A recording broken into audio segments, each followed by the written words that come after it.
हमारे देश में जो पैसा है वो तो और अन्य संतों के पास भी है, तो अन्य संत क्यों नहीं आगे आते इन समाज के कार्यों में? क्यों संत रामपाल जी महाराज ही आगे आते हैं? ये सबकी अपनी थिंकिंग होती है।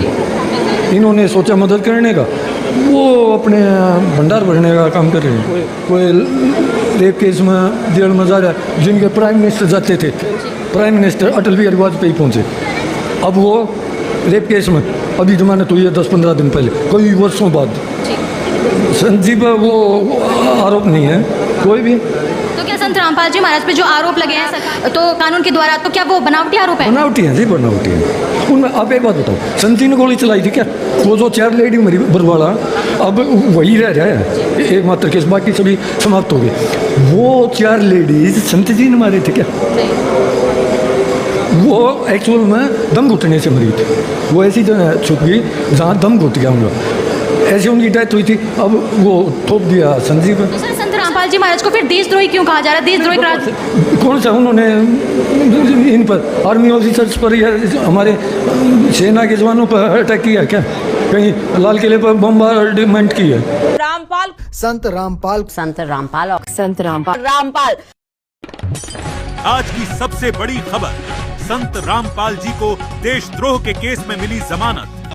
तेरा दरबार कलयुग का सबसे बड़ा दरबार होगा और तेरा दरबार कलयुग का सबसे आखिरी। सर क्या नाम है आपका? सुमेर सिंह फ्रॉम छारा। कहाँ से आए हो आप? छारा झज्जर। सर जैसे कि हमने देखा कि संत रामपाल जी महाराज ने किसानों के लिए बहुत कुछ किया है। अभी हाल ही में जब बाढ़ आई थी तो संत रामपाल जी महाराज ने किसानों की मदद की थी, चाहे मोटर हो चाहे पाइप हो, ये सब किया था। तो उसके बदले में जो किसान थे उन्होंने भी संत रामपाल जी महाराज को सम्मानित किया था। तो इसके बारे में आपके क्या विचार हैं? मैं आपको बता दूं, संत जी ने वो काम किया है जो सरकार से नहीं हुआ। जो चुनी हुई गवर्नमेंट है उसका बहुत बड़ा बजट है, किसानों के देने के लिए उनके पास कुछ नहीं होता। संत जी ने कहीं पढ़ा होगा, उन्होंने जेल में अखबार पढ़ते हैं, टीवी भी देखते हैं कि ये हालात हैं। उन्होंने अपने उससे मदद की और बहुत ज़्यादा की है। मेरे भाई कह रहे थे कि हरियाणा नहीं, आउट ऑफ स्टेट भी की है उन्होंने मदद। और ये छोटी मदद नहीं है, जो काम गवर्नमेंट से नहीं हुआ एक आदमी कर रहा है तो वो कोई आम आदमी थोड़ा ही है। सर हरियाणा में लगभग कितने गाँवों में संत रामपाल जी महाराज ने ये मदद पहुँचाई है? 6200-6400 गाँव हैं ऑल ओवर हरियाणा। तो नहीं ऑल ओवर कहाँ, ये तो रोहतक लोकसभा में इतने गाँव तो रोहतक में तकरीबन गाँव में कर रखे है इन्होंने। सर जितने गाँव हमने देखे हैं कोई ऐसा काम नहीं था जहाँ मदद नहीं की इन्होंने। हमारे गाँव में पिछले 3 वर्षों में इतनी मदद नहीं मिली सरकार से जो इन्होंने विद इन वीक और with in 10 days they the. Sir आपके गांव में भी जो मदद पहुंची थी वो कितनी मदद पहुंची थी और आपने कितनी मदद की डिमांड की थी? मांग थी हमारी 10 मोटर्स की और पहुंची थी शायद 14-20 मोटर पहुंची थी। तो सर जैसे कि हम देख पाते हैं कि हमारे देश में जो पैसा है वो तो और अन्य संतों के पास भी है, तो अन्य संत क्यों नहीं आगे आते इन समाज के कार्यों में? क्यों संत रामपाल जी महाराज ही आगे आते हैं? ये सबकी अपनी थिंकिंग होती है। इन्होंने सोचा मदद करने का, वो अपने भंडार भरने का काम कर रहे हैं। कोई रेप केस में जेल में जा रहा है, जिनके प्राइम मिनिस्टर जाते थे। मेरे याद है 2001 या 2 में करनाल में इस्माराम का समागम था करनाल में। वहाँ पहले तो deputy prime minister mister LK Advani पहुँचे, फिर प्राइम मिनिस्टर अटल बिहारी वाजपेयी पहुँचे। अब वो रेप केस में अभी जमानत हुई है 10-15 दिन पहले, कई वर्षों बाद। संजीव वो आरोप नहीं है कोई भी, ये तो बनावटी आरोप है, इनको ज़बरदस्ती रखा जा रहा है। तो क्या संत रामपाल जी महाराज पे जो आरोप लगे हैं द्वारा, तो कानून के द्वारा, तो क्या वो बनावटी आरोप है? बनावटी है जी, बनावटी है। उनमें आप एक बात बताओ, संत जी ने गोली चलाई थी क्या? वो जो 4 लेडी मरी बरवाड़ा, अब वही रह रहा है एकमात्र केस, बाकी सभी समाप्त हो गए। वो 4 लेडीज संत जी ने मारे थे क्या?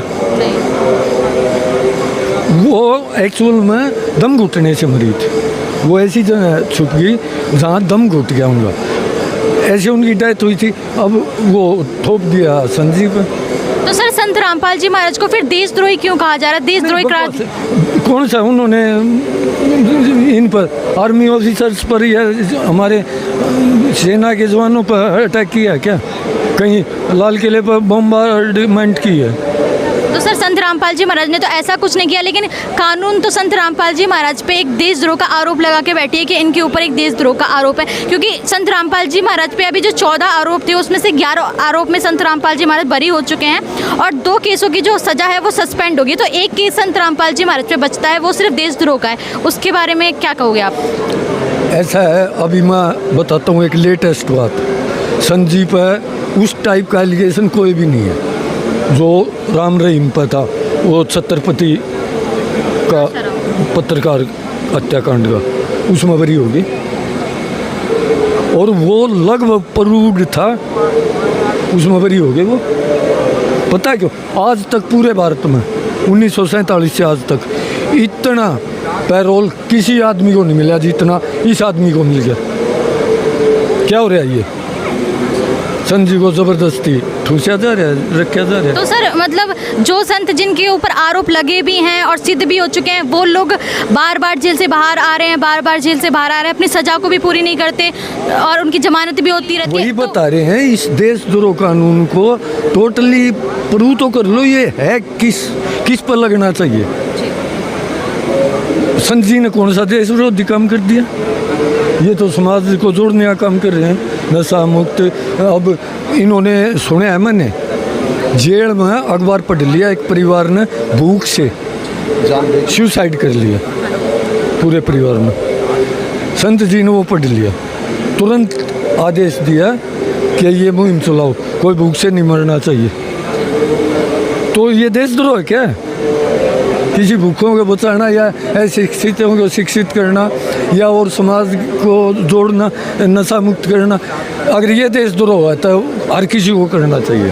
सर एक आखिरी सवाल आपसे जानना चाहेंगे कि जैसे अभी आपने अन्नपूर्णा मुहिम के बारे में बताया, तो संत रामपाल जी महाराज का दया भाव तो इतना था कि एक खबर को पढ़ के संत रामपाल जी महाराज ने इतनी बड़ी मुहिम शुरू कर दी और उसके साथ संत रामपाल जी महाराज ने किसानों की भी मदद की। या मैं आपको टोकना पसंद करूँगा, अभी इंडियन गवर्नमेंट और जो कि सेलेक्ट होती है पिछले 2 चुनाव में इस 5 किलो दाने से, और ये 25 किलो अनाज 4 आदमियों के परिवार को दे रहे हैं। अगर उससे ज़्यादा हो गए तो 1.5। ये तो वोट भी नहीं चाहते, ना पूरे देश में छाना चाहते। ये गवर्नमेंट बन गई इस 5 किलो अनाज से दाने तो अब आप ये अंतर देख लो कितना। लेकिन लोग तो ये भी कह रहे हैं कि संत रामपाल जी महाराज राजनीति में भी आना चाहते हैं। नहीं, बकवास की बातें हैं ये। अभी 2-3 बार आए, हम मिले हैं, उनके परिवार के आदमियों से मिले, उनके यहाँ सभी से मिले हैं। पहला वर्ड उनका ये होता है, राजनीति से हमें कोई मतलब नहीं। तो सर आपके मन में जब आप देखते हो इतना सारा काम संत रामपाल जी महाराज के द्वारा हो रहा है, तो आपके मन में कभी ये नहीं आता कि जो पैसा है वो कहाँ से आ रहा होगा? हाँ, ये पिछली बार भी यहीं पूनिया जी थे, उन्होंने ये सवाल किया था। और ये मैं आपको बता दूं, 8 करोड़ अनुयायी इनके रजिस्टर्ड हैं, उनमें 5 तो अभी आ जाए हम, 8 पिछली बार पहले दिन और 7 थे ना तीसरे दिन, 7 तीसरे दिन, टोटली अनरजिस्टर्ड। उस 8 करोड़ के अलावा तो अनरजिस्टर्ड और कितने होंगे हमारे जैसे? मैं ज़्यादा नहीं कह रहा, 10 रुपये मेरे हिसाब से 50 रुपये से कम कोई नहीं डालता। तो अब आप कैलकुलेट आप कर लो, 8 करोड़ गुणा 50, एटलीस्ट कर लो 50, कितने हो गए? 400 करोड़। ये एटलीस्ट है, ऐसे आ रहा है ये पैसा। अभी मायावती जी ने बहुत भारी बंगला बनाया है, महल, तो उनसे पूछा गया कहाँ से आया ये? हमें तो पता है कहाँ से आया, लेकिन उन्होंने के पास तो जवाब है, मेरे अनुयायी हैं, मैं उनका आभार व्यक्त करती हूँ, उन्होंने दे दिया पैसा, इतना ये महल बन गया। तो सर लोग तो ये भी कहते हैं कि दान का पैसा दान में लगा दिया, फिर संत रामपाल जी महाराज का नाम क्यों कर रहे हो? लगाने लग रहे हैं ना, तो ऐसे कहते हैं संत रामपाल जी महाराज का नाम क्यों कर रहे हो फिर? ये लगा तो थ्रू तो उनके लग रहे हैं ना, और भी संतों के पास जा रहा है पैसा। मेरे हिसाब से इनसे तो बहुत ज़्यादा उसके पास पैसा है, लगा है कहीं एक पैसा भी। इससे ज़्यादा तो आजकल श्याम जी के दरबार में चढ़े हैं, वो तो ट्रस्ट है। मेरे हिसाब से इससे भी ज़्यादा आसाराम के पास है। जी वो तो चलो सुने है 2-4 कॉलेज वगैरह ऐसा करा, हॉस्पिटल भी चला रहा है। ये एक स्कूल चला रहा है और उस स्कूल को भी आप लेडी हो और लेडीज देख भी सुन भी रही है, इसलिए मैं नहीं बताता कहाँ यूज़ करता उस स्कूल को भी। उसका जो सैंड कक्ष है वहाँ से एंट्री है उस स्कूल में। अभी पीछे छापेमारी हुई थी तब सभी कुछ वो उसका पता चल जाता। बाकी मैं ज़्यादा कुछ नहीं कहना चाहता। धन्यवाद सर। Thank you.